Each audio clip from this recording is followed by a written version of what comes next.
They told her women break under pressure, that when fists start flying, biology wins every time. Corporal Sloan Mercer had heard worse.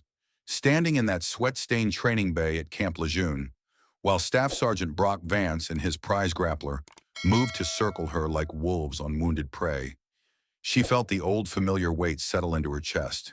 Not fear, something colder. They saw 118 pounds that didn't belong. A woman in utilities faded at the knees and elbows, arms crossed, forearms showing lean muscle and a thin white scar running from wrist to elbow on her left arm. They saw a clerk from S1 who'd wandered into the wrong building. They didn't see the small compass tattooed behind her left ear. Black ink with 8 points and a single red dot marking true north. A mark that only 12 women in modern United States military history had earned, for work the government would never confirm. The staff sergeant circling her thought this would be easy. A lesson delivered.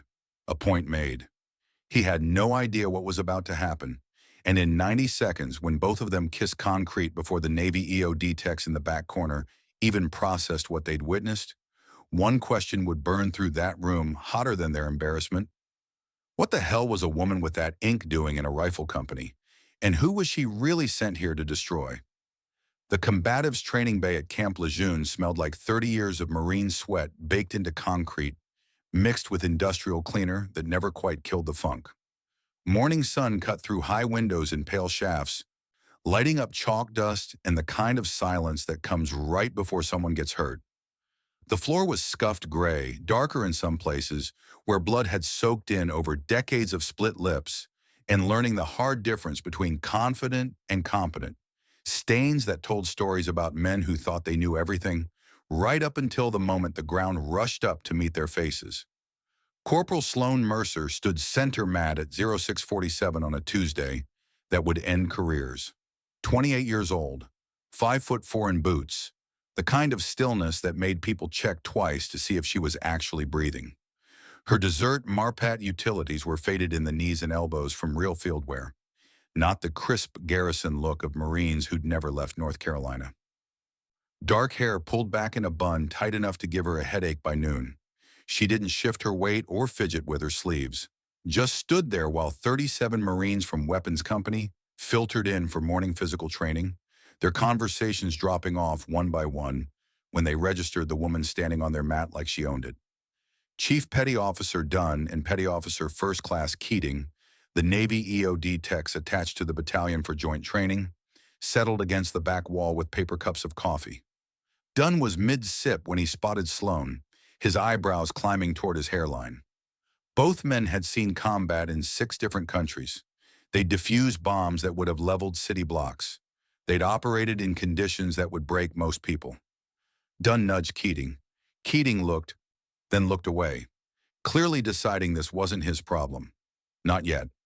Staff Sergeant Brock Vance came through the door last, moving like a man who'd earned his space in the world through violence and wanted everyone to remember it. 6'2", 220 pounds of scar tissue and opinions, crew cut going gray at the temples, eyes that size people up for weaknesses out of pure habit, the way some men check exits when they walk into a room. He'd grown up in Kalispell, Montana, 4th of 5 brothers in a house where their father measured manhood by how well you could take a punch and return it with interest. The Marine Corps had been Vance's escape from a dying logging town. It had also become his validation, proof that he mattered. The problem was that Vance's confidence had started calcifying into something brittle. He'd been passed over for gunnery sergeant twice now, watched younger Marines with bachelor's degrees get selected while he stayed stuck at E6. The unofficial word was his methods were too aggressive, that the Corps was evolving and Vance hadn't evolved with it. That knowledge had turned his pride into a blade he turned on anything representing change. Women in combat units sat high on that list. He stopped mid-stride when he saw Sloan. His expression cycled through surprise to annoyance to something harder and colder. Behind him, Corporal Garrett Nolan, the company's top grappler and Vance's favorite demonstration partner, let out a low whistle that wasn't quite respectful enough to ignore, but not quite disrespectful enough to correct in front of the formation. Nolan was 6'1", 195 pounds. With 3 younger sisters he loved fiercely back home in Tennessee. He had a baseline assumption that women in infantry were trying to prove something that didn't need proving, that they were taking spots from men who actually belonged there. He'd never said it out loud. He didn't have to. Vance's jaw worked like he was chewing over something bitter. His eyes moved across Sloane slowly, cataloging, measuring, deciding. She'd seen that look in a dozen countries, from men who thought her size and gender told them everything they needed to know. Most of them had learned different. The ones who'd learned slowest hadn't walked away to apply the lesson. Sloane's right hand drifted up, fingers brushing the hidden ink behind her left ear. An unconscious habit, a reminder of promises made and debts unpaid. The people who needed to know what that mark meant already knew. Everyone else would find out soon enough. Captain Raymond Prescott stood near the back wall, arms folded, watching everything with the quiet attention of a company commander who knew something was wrong in his unit, but couldn't quite pin down what. 34 years old, prior enlisted, the kind of face that had seen enough deployments to know when Marines were performing versus actually working together. His eyes moved from Sloane to Vance to Nolan and back again, taking notes, filing them away. Vance cleared his throat, the sound bouncing off concrete walls. His eyes stayed locked on Sloane while he addressed the formation behind him. The morning's work, he announced, had just gotten more interesting, and everyone in that bay knew it. 6 weeks earlier, Sloane had sat in a briefing room at Dam Neck that didn't officially exist. The walls were bare gray. The table was scratched metal. The only decoration was an American flag in the corner that looked like it had seen better decades. Across from her sat a Navy commander, whose name she'd been ordered to forget the moment she walked out the door. The commander was maybe 50, with silver hair cut short and eyes that had stopped being surprised by anything around the time Sloane was learning to walk. Between them on the table, photographs, training rosters, medical reports, statements from Marines who'd requested transfers using words like hostile environment and systematic targeting. 2 female Marines had ended up in psychiatric care. One had attempted to take her own life. Vance's name appeared on every page.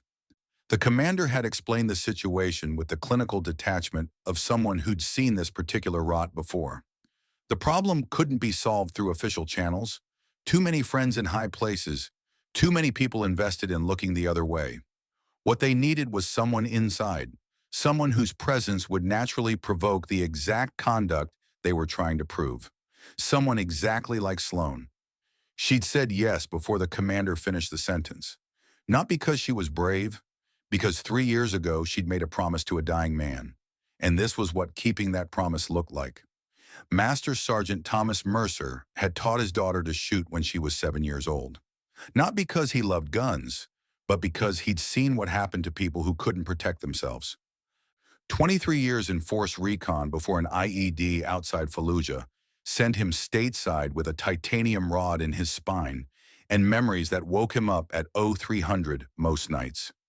He'd raised Sloane alone after cervical cancer took her mother when Sloane was 9, and he'd done it the only way he knew how. Discipline, honesty, and the bone-deep certainty that his daughter deserved every tool to survive a world that wouldn't cut her slack for being small or female or anything else. Their house in Fayetteville had been sparse, military clean, the kind of place where everything had its position and you could bounce a quarter off the beds. But there'd been warmth too. Pancakes on Sunday mornings. Her father reading to her from books about great battles and greater sacrifices. His rough hands gentle when he bandaged her scraped knees. She had asked him once when she was 16 why he pushed her harder than the fathers of boys she knew.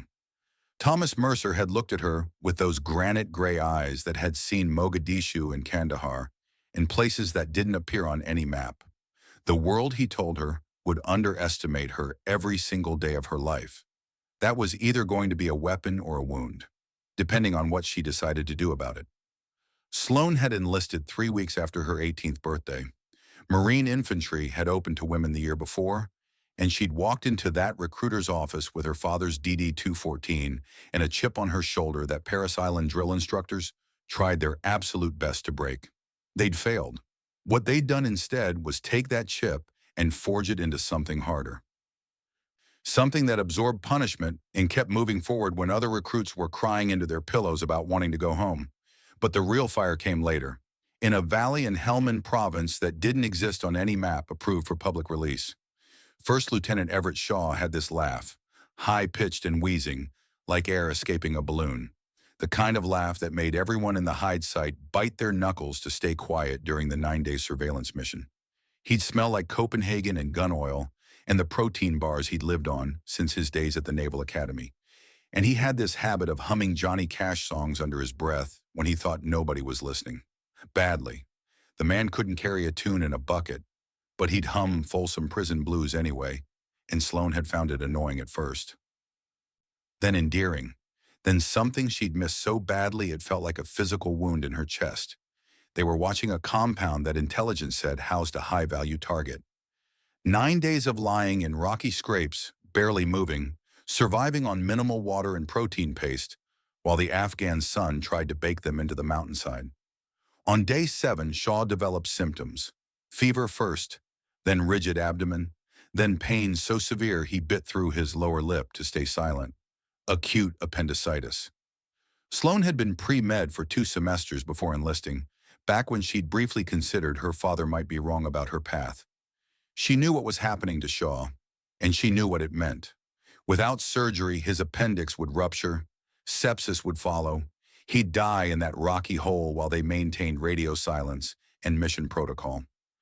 She'd been the only one small enough to navigate the narrow rock passages out of their position without being visible from the compound below. She'd made the call, broke protocol, contacted their Overwatch element, coordinated an emergency extraction under conditions that violated every tactical doctrine she'd ever been taught. Shaw lived. The mission got marked as partial success in files that would never see daylight. He'd written her up for a commendation that got buried in classified paperwork so deep it might as well have been fiction. But before the medevac bird lifted off, its rotors kicking dust into her eyes, Shaw had pressed something into her palm. A small brass compass, tarnished with age, scratched from decades of use.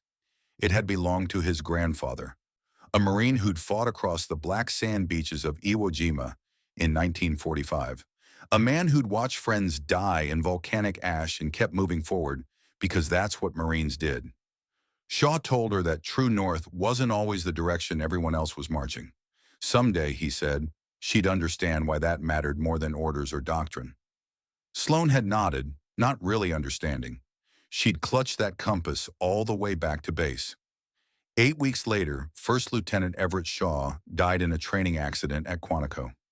The official report said equipment failure, ricochet, bad luck.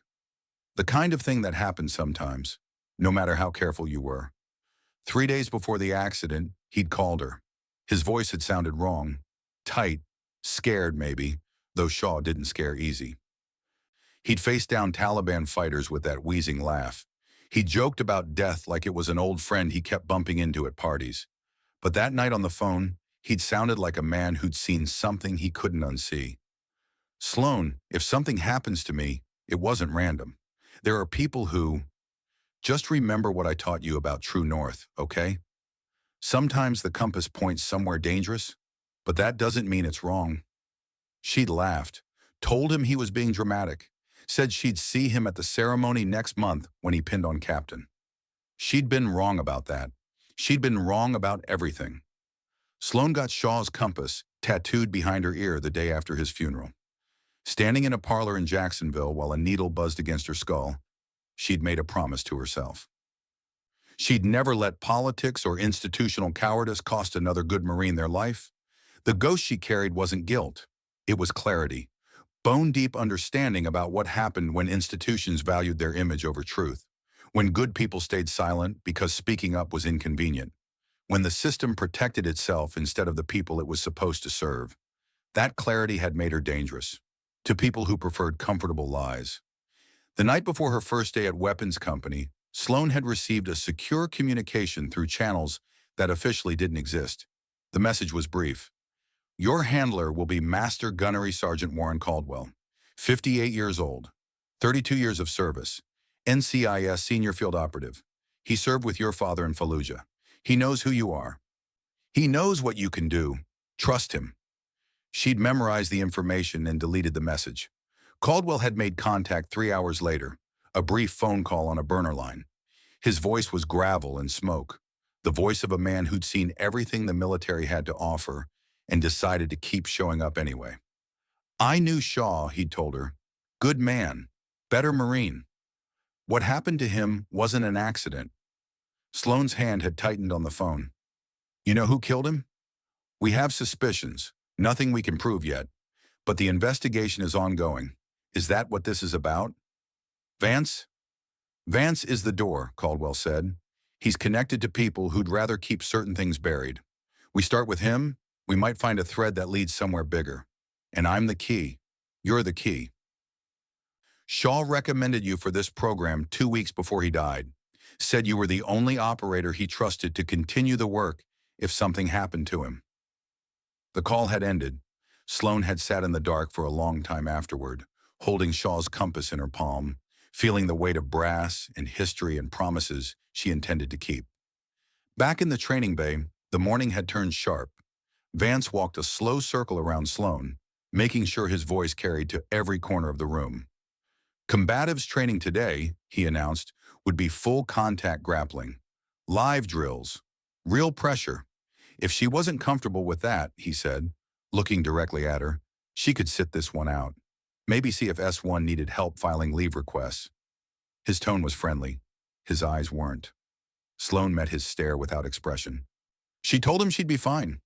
Vance's smile didn't touch anything above his jaw. "Outstanding," he said. "Real professional," because he'd hate for her to feel unwelcome or unsafe in his training bay. Then he turned to Nolan. "Time to demonstrate proper takedown technique," he said.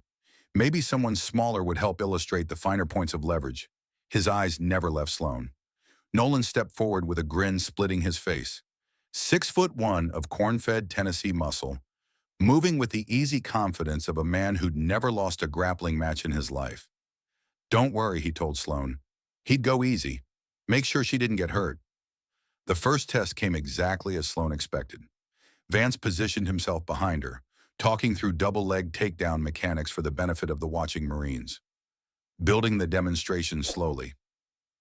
Explaining entry angles and grip positioning with the patience of a teacher who genuinely knew his craft. That was the thing about Vance. He wasn't incompetent. He was dangerous precisely because he was good at his job. Good at everything except the one thing that mattered most, treating all Marines like they deserved to be there. He set Nolan up at proper range, maybe 6 feet away, explained the explosive entry, the level change, the way you drove through your opponent's hips. Then he gave the signal. Nolan rushed in fast. For half a heartbeat, Sloane's mind blanked, muscle memory warring with cold knowledge that if she hurt him badly, Vance wins anyway. He gets to say she's dangerous, uncontrolled, a liability. But if she lets Nolan take her down, then his hands closed on her shoulder, and training took over. She dropped her level. Twisted her hips, used his forward momentum against him in a move she'd practiced 10,000 times in places far more dangerous than this training bay. Nolan's feet left the ground. His body rotated. He hit the mat with a sound like meat slapping concrete. The room went dead silent. In the back corner, Chief Petty Officer Dunn's coffee cup stopped halfway to his lips. His partner Keating took an involuntary step forward, operator instincts kicking in, before freezing when he realized the fight was already over. 2 Navy EOD techs who'd seen combat in 6 different countries. Neither of them had processed what just happened before the woman had already released her position and stepped back. Nolan was down, Sloane was standing, and 90 seconds hadn't even begun yet. That's when Staff Sergeant Brock Vance made his mistake. He came at her himself. He didn't announce it, didn't give her time to prepare. He just moved all 220 pounds of him with speed that shouldn't have been possible for a man his size. Sloane was ready. She'd been ready since the moment she walked through the door. Vance came in low, going for her legs. She sprawled back, hips dropping, hands fighting for position on his head and shoulders.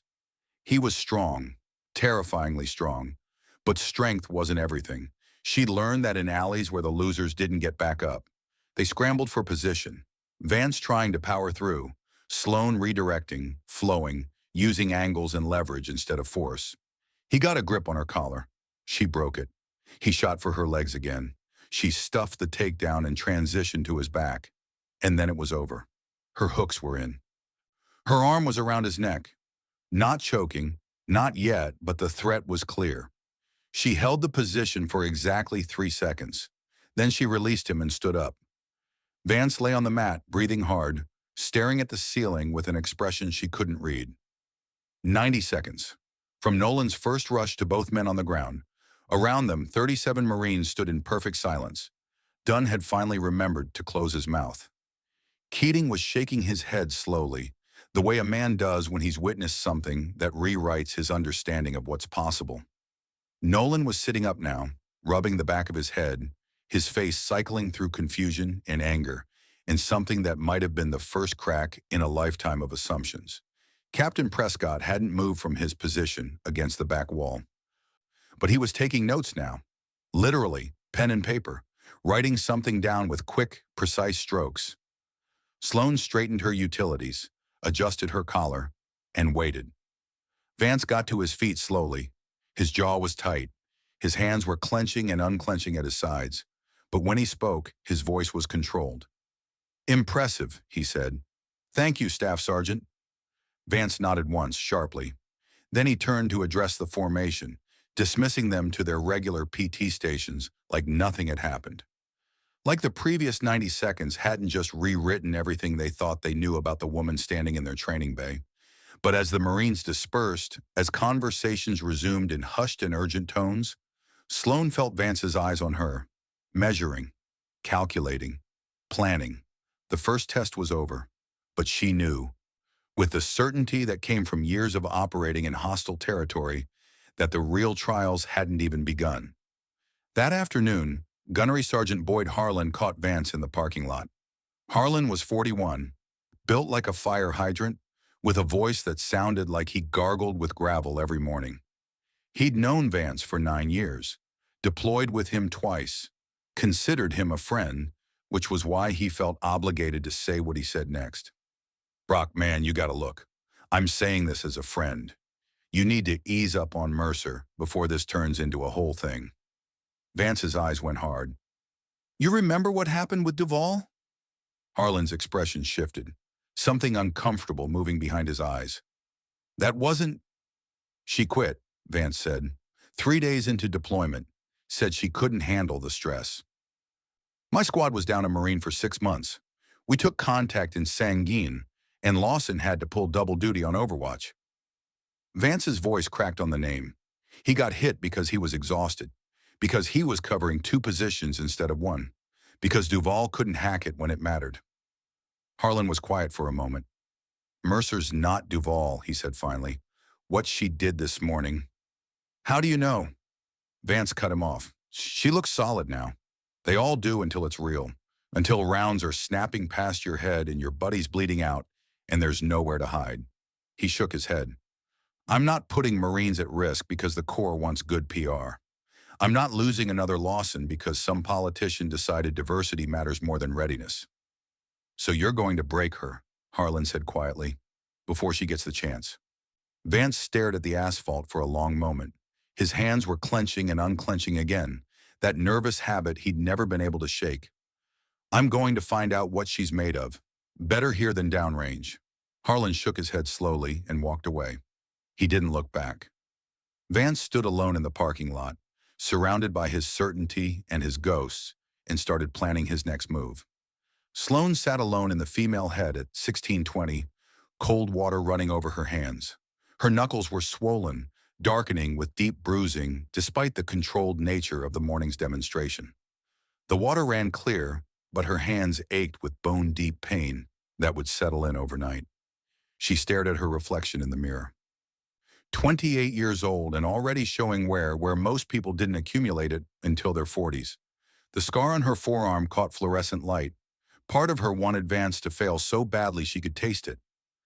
"That's not professional," a voice in her head whispered. "That's not justice. That's revenge." And it felt good. Did that make her as bad as him? She turned off the water, dried her hands on paper towels that were too rough and too thin, and she thought about Shaw, about the way his laugh had echoed off canyon walls in Helmand, about the weight of his grandfather's compass in her palm, about the 3 days between his phone call and his death, and all the questions she'd never get to ask. What did you see, Shaw? What did you find? And who killed you for finding it? She pulled out her phone and checked her secure messages. One new communication from Caldwell. First contact successful. Vance is already making moves. Additional training evolution scheduled in 3 days. He's designing it specifically to break you. Everything is proceeding as expected. Stay sharp. Document everything. Sloan read the message twice, then she deleted it. 3 days. In 3 days, Vance would try to destroy her, and she would let him think he was succeeding. Right up until the moment she destroyed him instead. The word came down 72 hours later.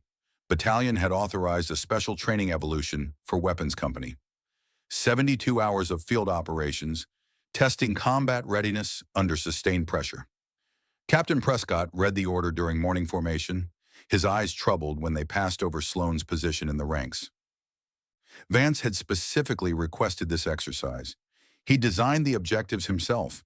The evolution would kick off at 00:00 Friday when buses dropped 3rd Platoon into training areas past Courthouse Bay. The scenario was straightforward on paper. Navigate hostile territory, complete tactical objectives under time constraints, execute casualty evacuations while carrying full combat loads on minimal sleep. Except Vance had added modifications. Modifications that pushed right up against training safety regulations. Modifications designed for one purpose: to break Corporal Sloan Mercer. Standing in formation as Prescott detailed the exercise, Sloan kept her face blank, but behind her neutral expression, behind the facade of the unremarkable admin clerk, something cold and patient was calculating odds. 68 hours. That's how long she'd have to endure. That's how long Vance would have to reveal exactly who he was. Her hand drifted up, fingers brushing the spot behind her ear, where Shaw's compass pointed the way forward.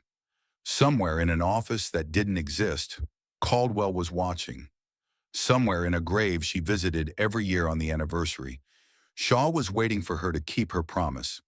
And somewhere deep inside Sloan Mercer, in the place where a 9-year-old girl had learned to shoot a rifle because her father knew the world wouldn't cut her any slack, something was getting ready, not for survival, for war. And in 68 hours, Staff Sergeant Brock Vance would learn exactly what kind of war he'd started. The buses dropped 3rd Platoon into training areas past Courthouse Bay at 00:00 on a Friday that would test everything Sloan Mercer thought she knew about pain. The air was thick with humidity even before dawn. North Carolina in late summer, when the swamps breathed heat and the pine forest held moisture like a sponge that never dried. Temperature would climb into the mid-90s by noon, with humidity that turned breathing into work and sweat into a permanent condition. 31 Marines dismounted into darkness, their boots squelching in mud that had been waiting for them. Flashlights cut through the black, revealing sawgrass and standing water and the kind of terrain that ate people who weren't paying attention. Sloan stepped off the bus last. Her pack weighed 62 pounds. Standard combat load plus the extras that Vance had personally assigned to her fire team. 2 additional ammunition cans that served no tactical purpose. A broken PRC-152 radio that still weighed 32 pounds of dead weight. Medical supplies for the entire platoon because someone had to carry them and Vance had decided that someone would be her team. Lance Corporal Jace Thornton, her fire team leader, stood waiting in the darkness. 22 years old from Athens, Georgia, trying to make corporal before his enlistment ended.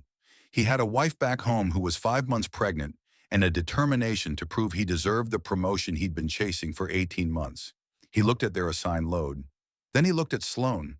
The math was obvious. 4 Marines carrying gear meant for 6. Terrain that would punish every extra pound, and a timeline that assumed they'd be traveling light. Sloan didn't wait for him to say anything.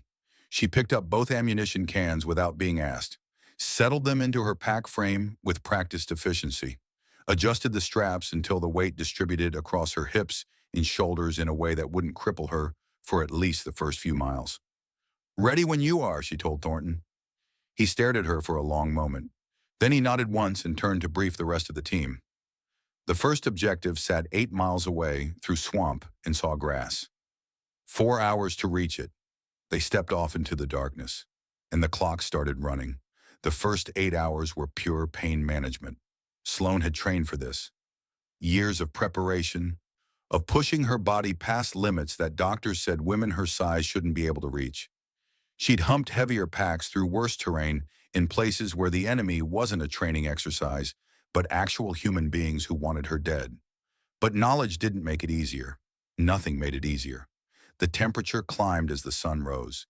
80 degrees by 0700, 85 by 0800, 90 by 0900, with humidity that turned the air into soup and made every breath feel like drowning on dry land. By mile 3, Sloane's shoulders were burning. By mile 5, her legs had started to shake between steps. By mile 6, the blisters on her heels had formed, filled with fluid, and started to rub raw against her boots with every step.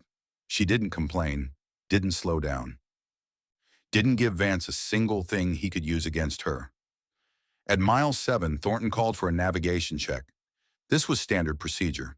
Terrain confirmation every hour or so, making sure they were still on course, still moving toward the objective instead of wandering in circles through swamp that all looked the same.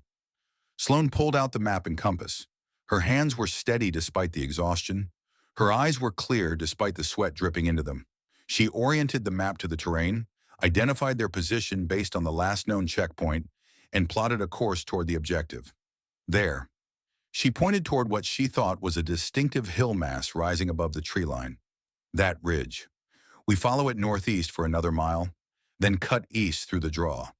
Thornton looked where she was pointing, looked at his own map, said nothing. They moved out. 45 minutes later, they hit the same creek they'd crossed an hour before, the same fallen log, the same patch of lily pads, the same mosquitoes rising from the water in clouds that seemed personally offended by human presence. Sloane's stomach dropped. Thornton stared at the creek.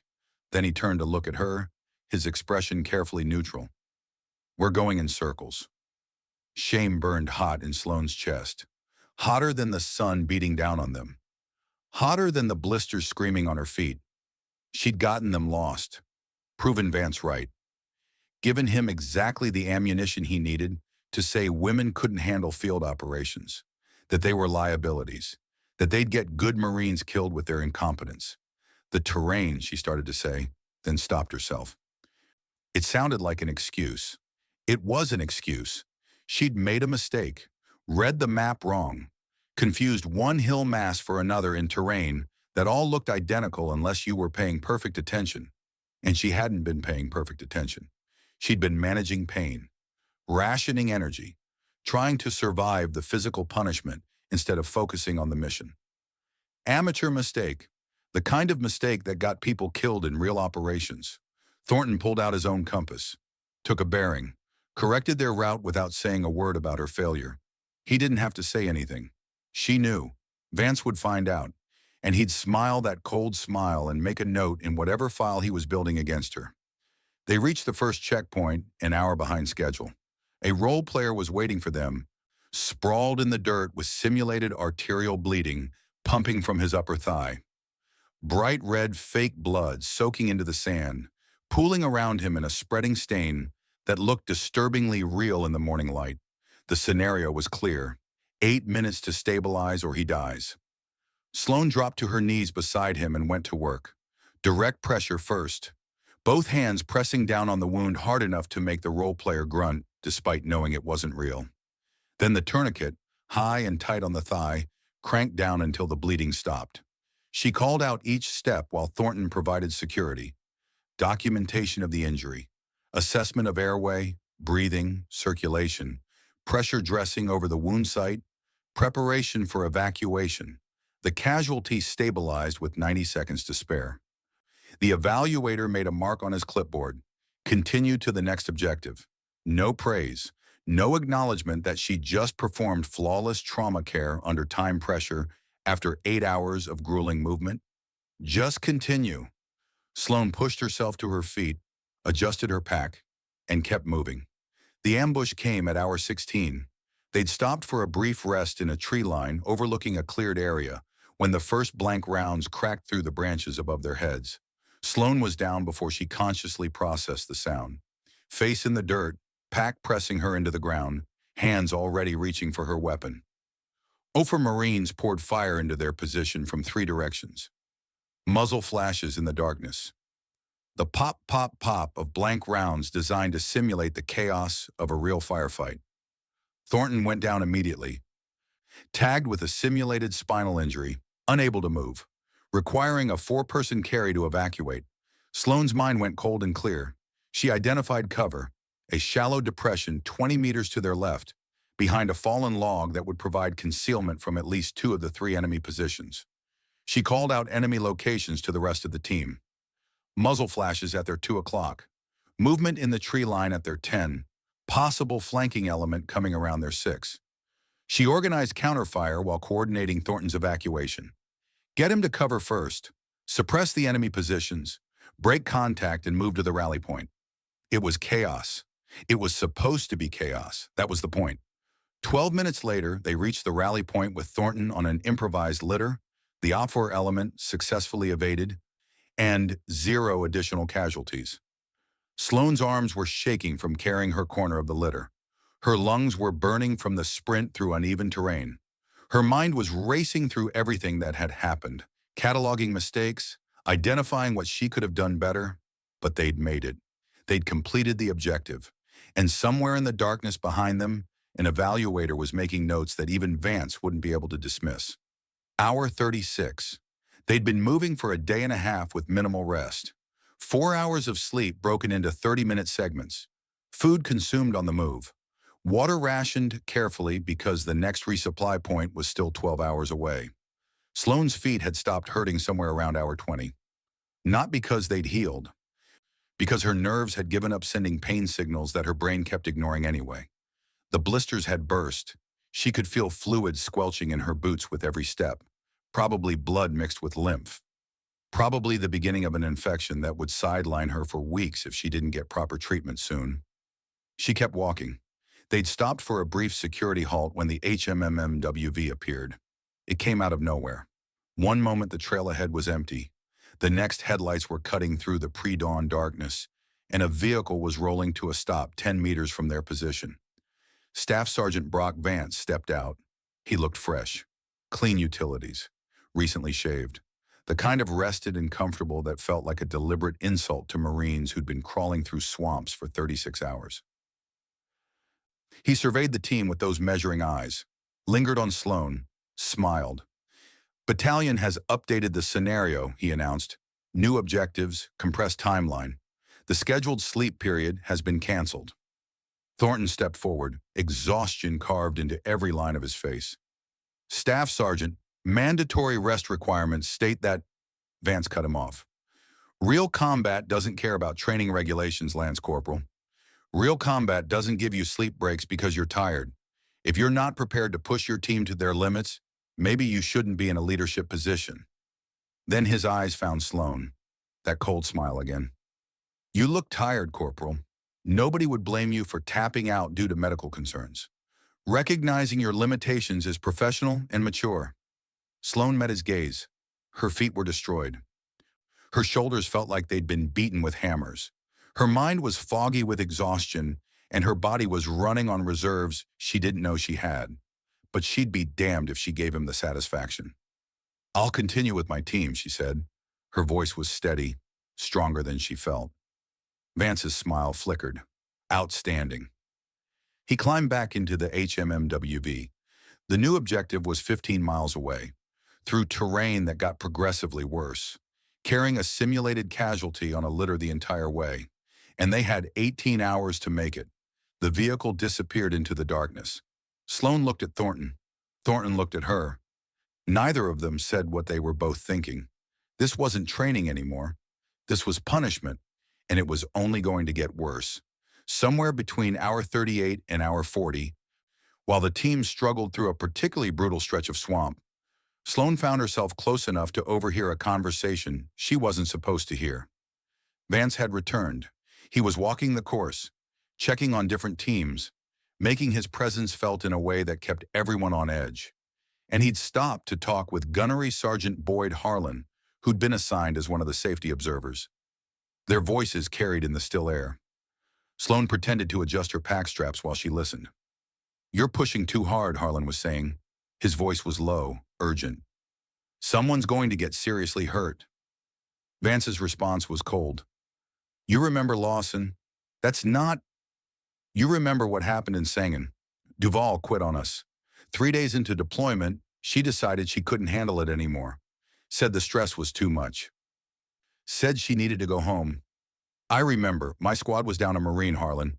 For 6 months, we operated at reduced strength because she couldn't hack it when it mattered. And when we took contact, Lawson had to cover 2 positions. Overwatch and security. Jobs that should have been split between 2 people." Vance's voice cracked. He was exhausted. Running on no sleep for 48 hours because there weren't enough of us to rotate properly.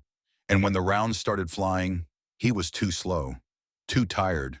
He took 2 rounds in the chest before any of us could react. Sloane's hands had stopped moving on her pack straps. She was frozen in place, listening to the pain in Vance's voice. The raw, genuine pain of a man who'd watched someone he was responsible for nearly die. "Lawson spent 4 months in the hospital," Vance continued. 3 surgeries, lost part of his lung. He'll never deploy again. His career is over because Duval couldn't handle the pressure. The silence stretched between the 2 men. "Mercer's not Duval," Harlan said finally. "How do you know?" Vance's voice was sharp now. "She looks solid now. They all do until it gets real. Until the rounds are snapping past and your buddy's bleeding out, and there's nowhere to hide." He made a sound that might have been a laugh if it had any humor in it. "I'm not losing another Marine because some politician decided diversity matters more than combat readiness. If Mercer can't handle this, better to find out here than in country. Better a failed training exercise than a flag-draped coffin. And if she can handle it, then she proves me wrong, and I'll be the first to admit it. But I don't think she can. They don't make them like us, Harlan. Never have. Never will." Sloane heard Harlan's footsteps moving away, heard Vance standing alone in the darkness, breathing hard, probably lost in memories of a firefight half a world away, and she understood something she hadn't understood before. Vance wasn't a monster. He wasn't evil.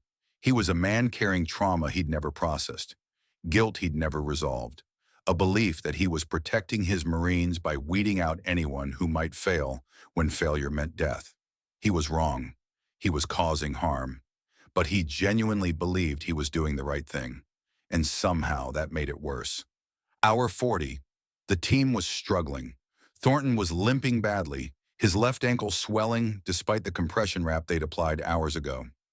One of the other Marines, a kid from Wisconsin whose name Sloane kept forgetting in her exhaustion, had developed a 1,000-yard stare that suggested he was running on autopilot. They were carrying the simulated casualty on an improvised litter, 4 corners rotating every 15 minutes because nobody could handle more than that. And Corporal Garrett Nolan was talking. He'd been attached to their team for this phase of the exercise, extra bodies to help with the litter carry, and he'd been running his mouth for the past hour, complaints and observations and thinly veiled insults that everyone was too tired to address. If we'd had a real infantry Marine instead of a POG clerk, maybe we'd actually be on schedule. The words cut through Sloane's exhaustion like a knife. POG, personnel other than grunt, the dismissive term for anyone who wasn't infantry. The implication that she didn't belong here, that she was the reason they were struggling. Something inside Sloane snapped. 3 days of being treated like a liability. 36 hours of physical punishment designed specifically to break her. And now this grappler who'd spent his entire career at Lejeune, who'd never deployed, who'd never heard a shot fired in anger, was questioning her combat credentials. She stopped walking, turned to face Nolan. "You want to talk about POGs, Corporal?" Her voice was sharp enough to make everyone freeze. "You've been at Lejeune your entire career. You've never left North Carolina except for training exercises. You've never been downrange, never taken contact, never had to make a decision that determined whether Marines lived or died." She stepped closer to him. "I've got more time in combat zones than you've got time in service. I've done things you couldn't handle in your worst nightmares. So how about you shut the hell up and carry your end of the litter before I show you exactly what this POG clerk learned in places you'll never be good enough to see." Silence. Complete and total silence. Nolan stared at her with an expression she couldn't read. Shock, maybe, or anger, or something else entirely. Thornton grabbed her arm. Mercer, not now. His voice was quiet but firm, the voice of a team leader who understood that whatever she was feeling, this wasn't the time or place. Sloane's heart was hammering in her chest. Her hands were shaking. She'd lost control. After 40 hours of perfect discipline, of swallowing every insult and ignoring every provocation, she'd finally cracked. And she'd just given Vance exactly what he wanted. Proof that she couldn't control herself under pressure. Proof that she was a liability. Proof that women didn't belong in infantry units because they let their emotions override their training. She closed her eyes. Breathed. My bad, she said through gritted teeth. Out of line. Nolan was still staring at her. He didn't respond. They picked up the litter and kept moving. But Sloane knew the damage was done. Somewhere Vance was going to hear about this, and he was going to smile. Hour 48. Sloane sat with her back against a tree, eyes closed, trying to remember what it felt like to not be in pain. Everything hurt. Her feet were destroyed. She'd stopped looking at them because seeing the damage made it worse. Her shoulders were bruised deep into the muscle. Her back felt like someone had spent the day hitting it with a baseball bat. But worst of all was the exhaustion. 48 hours of continuous operation with maybe 4 hours of fragmented sleep. Her mind was fuzzy. Thoughts came slow and thick, like wading through mud. She could quit. The thoughts surfaced unbidden, seductive in its simplicity. Fake an injury. Say her ankle gave out, her knee buckled, something structural that couldn't be questioned. They'd have to evacuate her, send her back to Mainside for medical treatment. This wasn't worth it. This was just one man's vendetta against women in combat arms. One dinosaur who couldn't accept that the world had changed. Why should she destroy her body, proving something to someone who'd already made up his mind? Shaw wouldn't have quit. The thought came from somewhere deep. The place where she kept her promises. Shaw wouldn't have quit because some NCO made his life difficult. Shaw would have smiled that crooked smile and hummed Johnny Cash, and found a way to complete the mission despite everything trying to stop him. Shaw had died because of people like Vance. People who valued their comfort over truth, who protected themselves instead of the Marines they were supposed to serve, who let institutional rot fester because addressing it was inconvenient. If she quit now, Vance won. Not just this exercise. Everything. He'd use her failure to justify every bias he'd ever held. He'd point to her as proof that women couldn't hack it. He'd keep doing what he was doing, breaking female Marines who didn't have Sloane's training, or Sloane's mission, or Sloane's promise to a dead man. She thought about Megan Duvall, the woman who'd quit 3 days into deployment, the woman Vance blamed for everything that happened to Brett Lawson.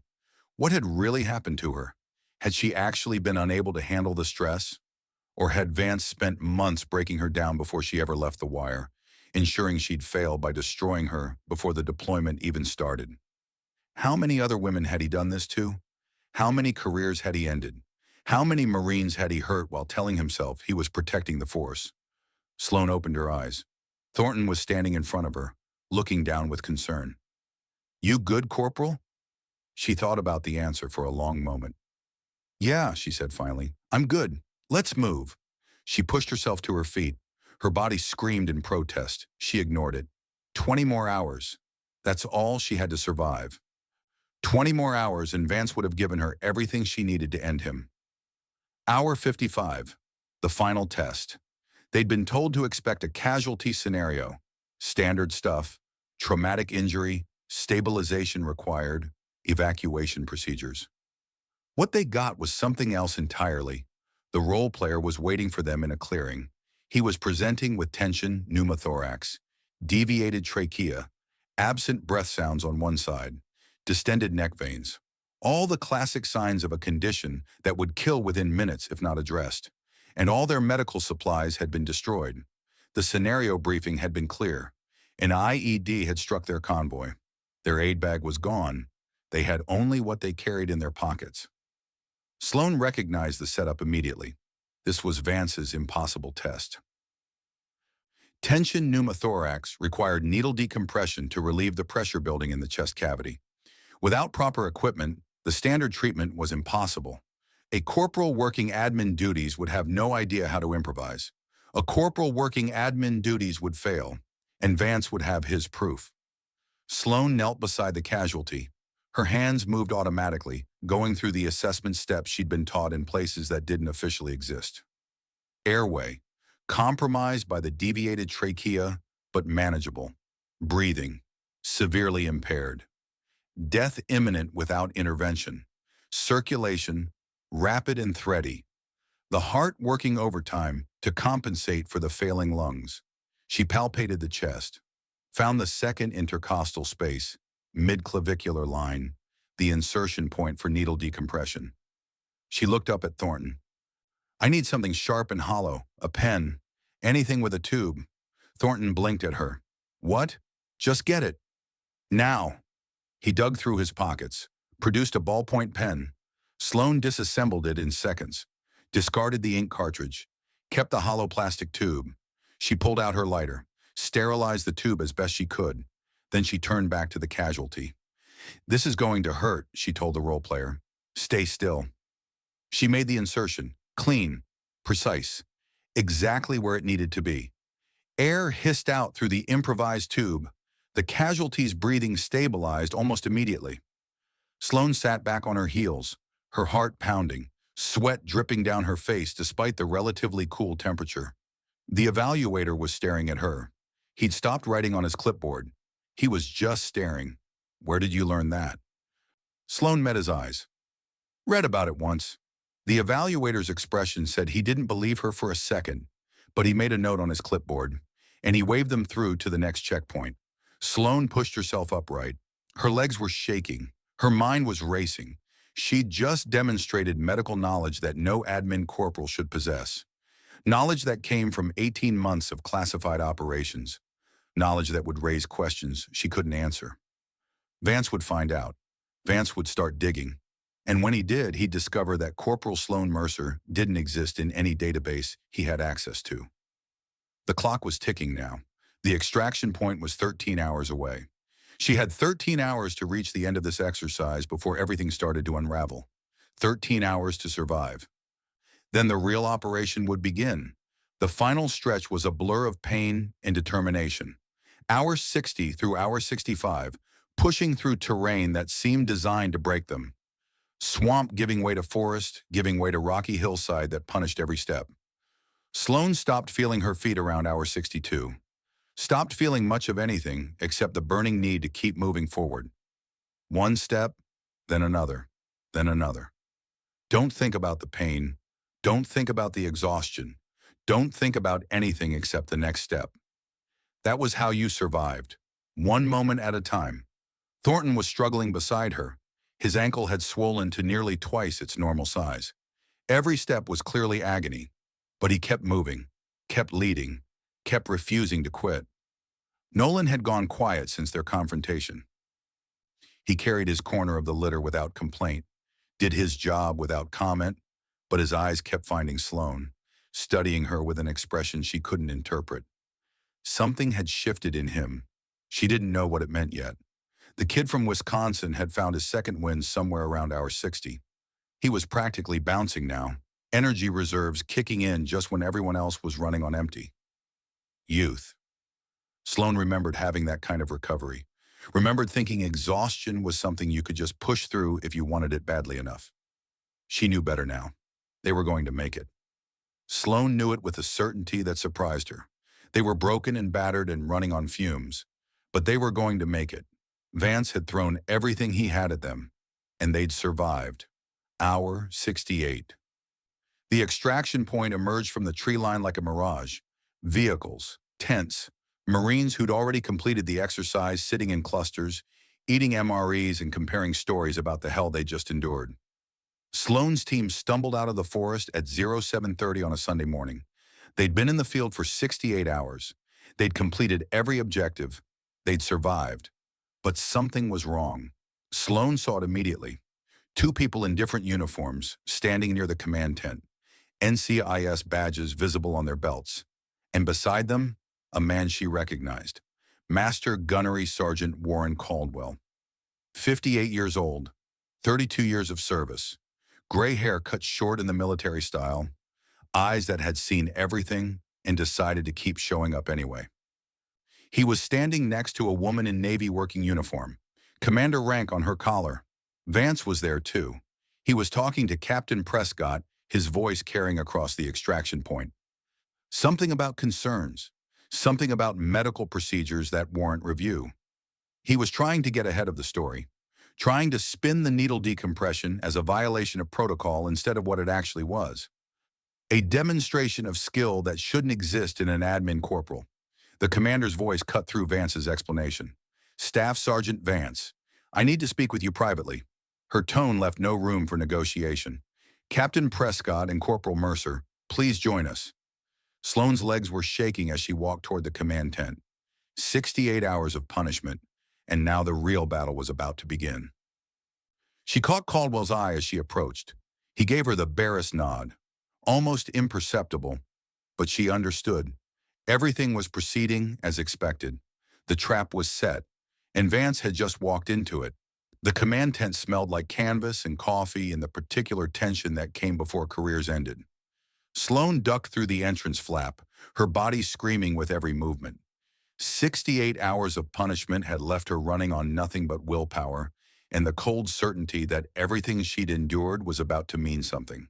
The space inside was sparse, a folding table, 4 chairs, a laptop displaying what looked like personnel files. Maps pinned to a board that nobody was looking at. Staff Sergeant Brock Vance stood at attention near the table, his expression cycling through confusion and the first flickers of genuine concern. He'd been confident when he walked in, certain that he was about to explain away the needle decompression incident as a violation of training protocols. That confidence was evaporating. Captain Raymond Prescott took a position near the entrance, his face unreadable. He'd been watching this situation develop for weeks, taking notes, filing observations, waiting for someone to tell him what he was actually seeing. The commander sat behind the table, silver hair, cold eyes, the kind of presence that made even experienced Marines feel like they were back at boot camp. And standing beside her, Master Gunnery Sergeant Warren Caldwell, 58 years old, 32 years of service, the man who'd served with Sloane's father in Fallujah. The man who'd been her handler for 6 weeks while she documented every violation, every comment, every carefully designed humiliation that Vance had inflicted. Caldwell's eyes met Sloane's for a fraction of a second, steady, calm, almost proud. The commander waited until everyone was in position before she spoke. Staff Sergeant Vance, do you know what a Title 10 investigation is? Vance's jaw tightened. Yes, ma'am. An investigation into violations of the Uniform Code of Military Justice. Correct. And do you understand that for the past 6 weeks, every interaction you've had with Corporal Mercer has been documented? The words landed like hammer blows. Vance's face went pale. Every comment, the commander continued. Every training modification. Every time you accidentally assigned her team the heaviest load. Every conversation where you discussed her performance with other Marines. Every decision you made that pushed against training safety regulations. She let that sink in. NCIS has been building a case since February, Staff Sergeant, before Corporal Mercer ever set foot in your training bay. Vance's eyes moved to Sloane. The realization was dawning. Slow and terrible. You, he said. His voice was barely a whisper. You've been investigating me this whole time. Sloane met his gaze without expression. No, Staff Sergeant. I did my job. You investigated yourself. Caldwell stepped forward, his gravelly voice filling the tent. The compass tattoo behind Corporal Mercer's ear indicates participation in a joint NCIS and MARSOC program investigating internal threats to unit cohesion. The program is called Compass. It's been operating for 11 years. 12 women have worn that ink. Corporal Mercer is one of them. He paused, letting the information settle. She's actually Staff Sergeant Mercer. 18 months in classified operations. Expert rifle and pistol qualification. Fluent in Arabic and Pashto. Requested specifically for this assignment because her profile matched the type of Marine you've targeted before. Vance's mouth opened. No sound came out. Captain Prescott stepped forward, his voice tight with controlled anger. You're relieved of all training responsibilities effective immediately, Staff Sergeant. Confined to administrative duties pending the completion of this investigation. And I'd strongly suggest you hope we don't find evidence of deliberate misconduct, because the consequences will extend well beyond a negative fitness report. Vance stood frozen. His world was crumbling around him, and Sloan could see him struggling to process the magnitude of what was happening. Finally, he found his voice. I was just... He stopped. Started again. Lawson got hurt because Duvall quit. I thought I was... He couldn't finish the sentence. Sloan spoke into the silence. I know about Lawson. Vance's eyes snapped to her. I read the after-action report, she said. The complete one. The one that wasn't sanitized for the official record. She stepped closer to him. Duvall wasn't the problem, Staff Sergeant. The problem was a squad leader who pushed his Marines past safe operational limits because he was more worried about looking weak than keeping them alive. The problem was a command climate that made junior Marines afraid to report that they were being run into the ground. The problem was you. Vance flinched like she'd struck him. Lawson didn't get hit because you were short-handed. He got hit because he'd been operating on no sleep for 48 hours. Because the mission tempo your squad was running couldn't be sustained. Because someone should have called a halt and nobody did. Her voice was cold now. Precise. Duvall quit because you broke her before she ever left the wire. You spent months targeting her, undermining her, making her feel like she didn't belong. And when she finally cracked, you blamed her for everything that happened afterward, instead of looking at what you'd done to put her in that position. Vance was shaking, his hands, his jaw, his whole body trembling with something that might have been rage or might have been the first crack in a wall he'd built around himself for years. That's not... It is. Sloan cut him off. I've got 47 pages of documentation, photos, audio recordings, witness statements from Marines who've been afraid to speak up because they knew what happened to people who challenged you. She let that land. You wanted to find out what I'm made of, Staff Sergeant. Congratulations. You found out. I'm made of the same thing every Marine in this battalion is made of. We're all just trying to do our jobs without people like you turning it into a crusade against anyone who doesn't fit your idea of what a warrior looks like. Vance stared at her. For a long moment, nobody spoke. Then something shifted in his expression. The defiance crumbled. The anger faded. What was left was something raw and broken. A man confronting the truth about himself for the first time. I thought I was protecting them, he said. His voice was barely audible. I thought if I could weed out the ones who couldn't hack it before they got downrange, I'd be saving lives.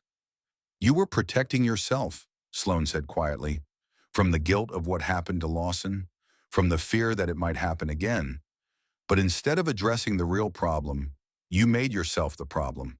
She shook her head. You didn't protect anyone, Staff Sergeant. You just created more victims. Vance had no response. The commander stood. Staff Sergeant Vance, you're dismissed. Report to the battalion adjutant for further instructions. Do not discuss this investigation with anyone. Vance moved toward the exit like a man walking through water. At the tent flap, he stopped, turned back. His eyes found Sloan one last time. Whatever he was going to say died in his throat. He ducked through the exit and was gone. The tent was quiet for a long moment. Then Caldwell spoke. Captain Prescott, could you give us a few minutes? There are aspects of Staff Sergeant Mercer's assignment that require a separate briefing. Prescott nodded slowly. His eyes moved between Caldwell, the commander, and Sloan, processing, recalculating everything he'd observed over the past 6 weeks. I'll expect a full report, he said finally. You'll have it, sir. Prescott left. The tent flap swung closed behind him, and Sloan finally let herself breathe. Her legs gave out. She caught herself on the edge of the table, arms shaking, the accumulated exhaustion of 68 hours finally breaking through now that the mission was complete. Caldwell was at her side immediately. Easy, he said. His voice was gentler now. The gravel softened. I've got you. He guided her into one of the folding chairs. Her body felt like it belonged to someone else, a broken machine she'd been piloting through sheer willpower. The commander produced a bottle of water from somewhere. Drink, she said, small sips. Sloan obeyed. The water was warm and tasted like plastic, but it was the best thing she'd ever experienced. Caldwell pulled up a chair across from her. You did good, Mercer. Better than good. Shaw would have been proud. The name hit her like a physical blow. Shaw. Everett Shaw. The man whose laugh had echoed off canyon walls in Helmand. The man whose grandfather's compass she'd gotten tattooed behind her ear. The man who'd been dead for 3 years while she carried his memory like a weight she refused to set down. She blinked hard, swallowed against the sharp thing lodged in her throat. You knew him, she said. It wasn't a question. Caldwell nodded. He was Compass before you, one of the first, before we started using female operatives exclusively. Sloane's hands tightened on the water bottle. His death wasn't an accident. Caldwell's voice was flat, matter of fact, the voice of a man delivering information he'd carried for years. Equipment failure, ricochet, bad luck. That's what the official report says. And the truth? Shaw was investigating something bigger than a single NCO with a grudge against women in combat arms. Something that went higher. Much higher. Caldwell leaned forward. He recommended you for Compass 2 weeks before he died. Said you were the only one he trusted to continue the work. The words hung in the air. The work that got him killed. Caldwell's silence confirmed what she'd suspected for 3 years. Vance is just the beginning, Sloane. There's something bigger. Shaw found the edge of it before they stopped him. Sloane's jaw tightened. And now it's my turn to find the rest. Caldwell nodded once. Now it's your turn. The commander spoke for the first time since Prescott left.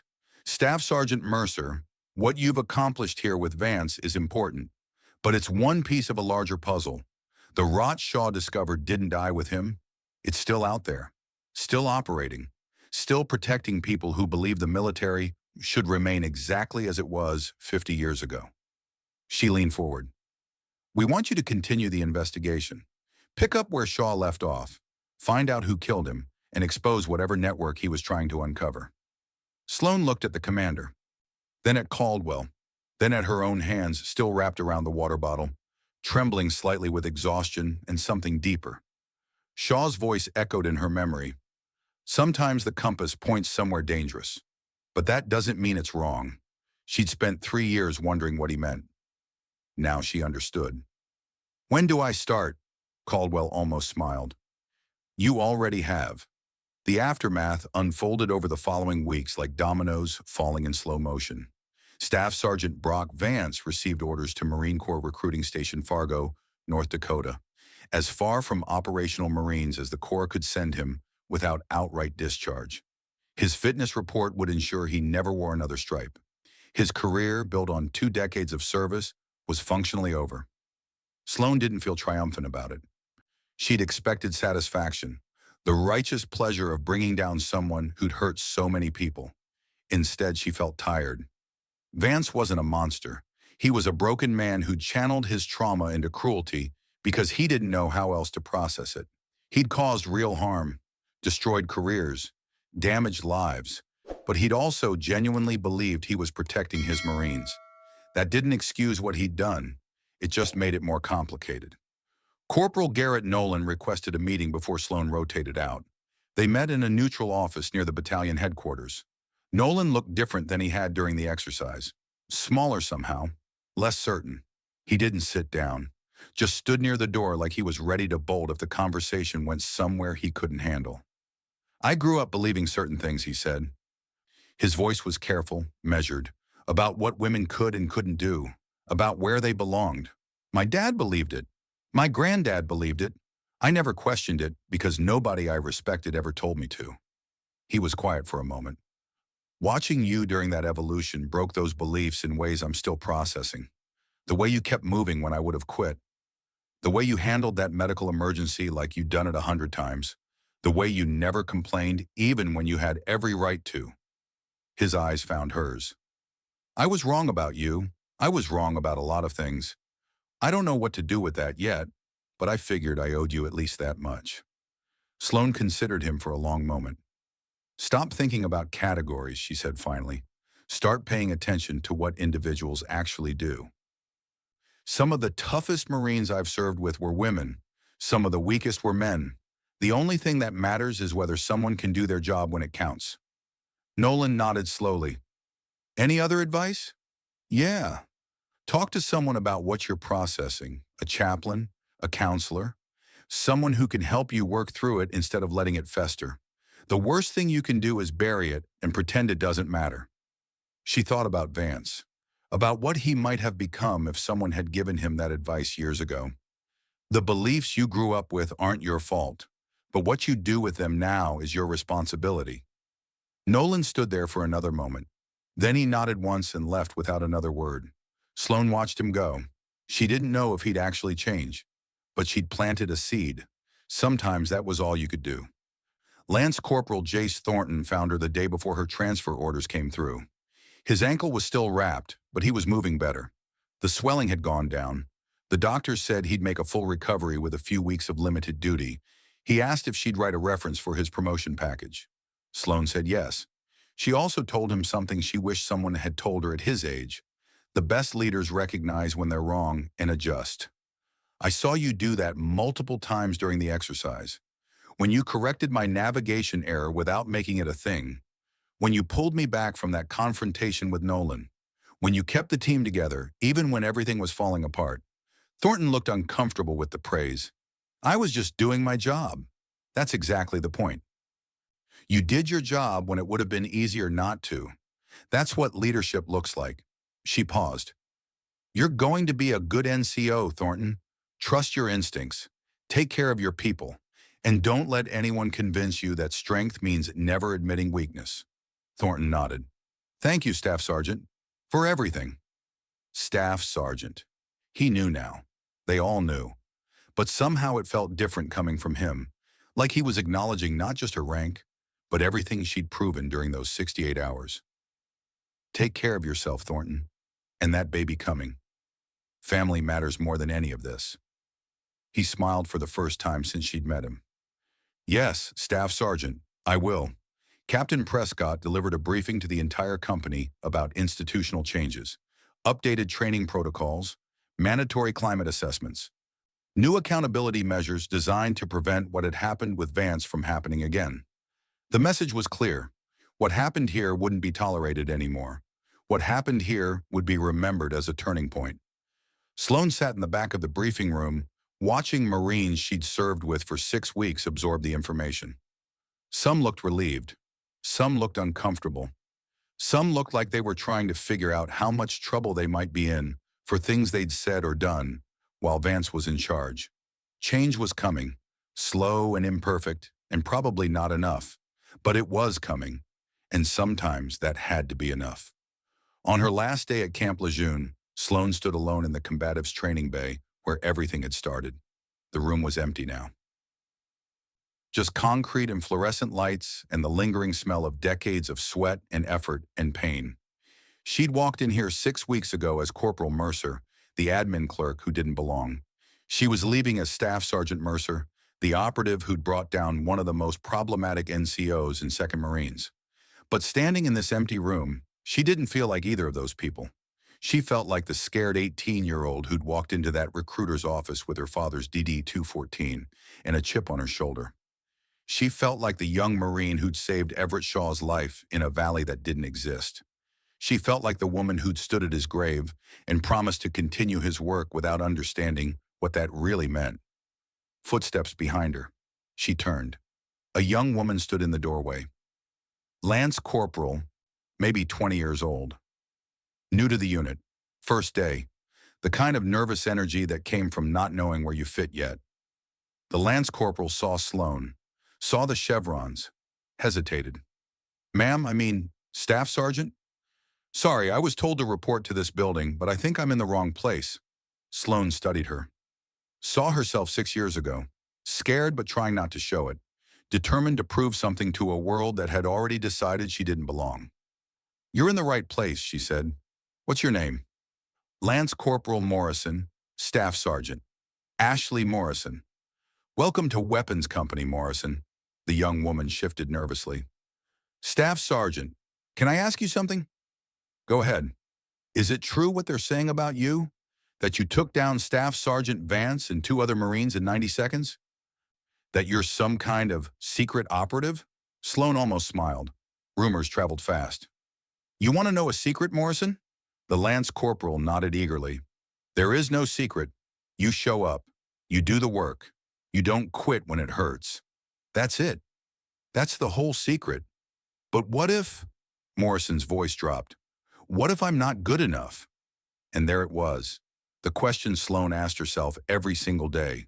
The question every Marine asked at some point, in the dark hours when nobody was watching and doubt crept in like water through cracks.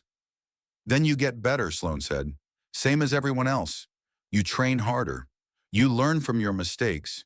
You find people who believe in you and you prove them right. She paused. And when someone tells you that you don't belong, you use that as fuel. You let it burn inside you until you're so good they can't ignore you anymore. Morrison was quiet for a moment, processing. Then she straightened up, squared her shoulders, found something that looked like resolve. Thank you, Staff Sergeant. Get to your briefing, Morrison. And remember what I said. Yes, Staff Sergeant.